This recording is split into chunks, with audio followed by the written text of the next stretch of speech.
আসসালামু আলাইকুম। এপি বিশ্বাস অ্যাগ্রো ফার্ম। আজকে এপি বিশ্বাস হাঁসের 28 দিন পূর্ণ হলো, তাই আজকে হাঁস পানিতে নামানো হবে। পানিতে নামানোর প্রস্তুতি সব শেষ। আপনারা কিভাবে পানিতে নামে সেভাবে সচক্ষে দেখতে পাবেন।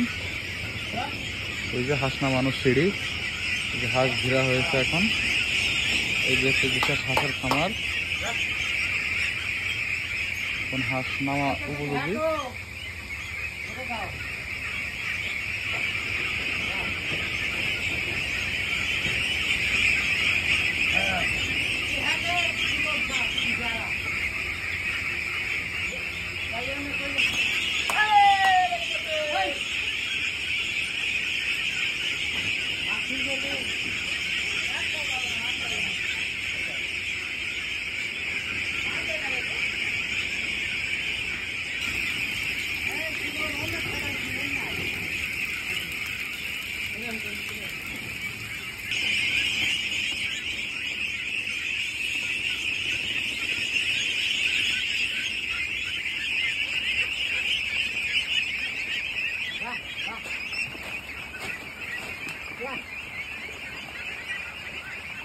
আপনি চলে যাও, নাহলে নেমে পড়বি ঝামেলা হয়।